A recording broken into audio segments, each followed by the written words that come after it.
what constitutes risk of transmission.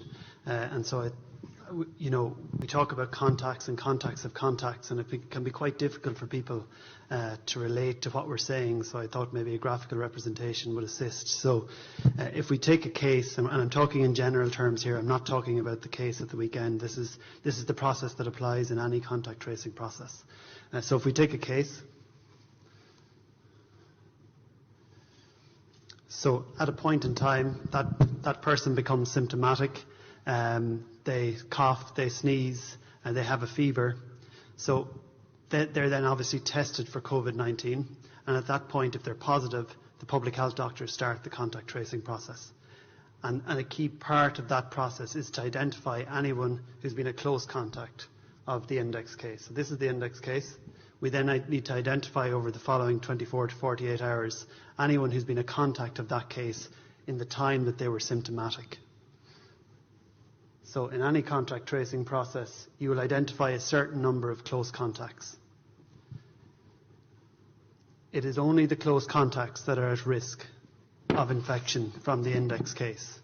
So in any contact tracing process, we are looking to identify the index case and all close contacts of that index case. We are not concerned about contacts of contacts. So there is no risk of transmission to a contact of a contact.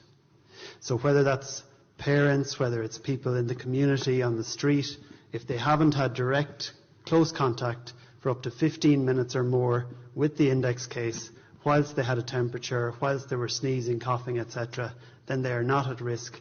They're free to go about their normal business. They don't need to stay off school, work, etc. They carry on with their everyday activities. Into those details, we simply say that this individual child, who is the index case, the index case was associated, as I say, with travel to northern Italy, and came back to the school, and that's where the contact and exposure. We're getting into the description of what other children in the school was doing that didn't form part of our contact tracing risk assessment.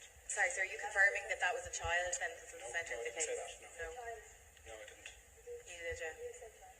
Dr. Ronan Glynn was appointed Deputy Chief Medical Officer at the Department of Health. He became a household name with the outbreak of the COVID-19 pandemic. Dr. Glynn took part in the COVID-19 press briefings at the department, and both he and the Chief Medical Officer, Dr. Tony Holohan, regularly briefed the Cabinet Committee on COVID-19 at government buildings. In July 2020, Dr. Glynn became Acting Chief Medical Officer when the Chief Medical Officer, Dr. Tony Holohan, stood aside due to his late wife's illness. As part of that temporary role, Dr. Glynn also became Chair of the National Public Health Emergency Team.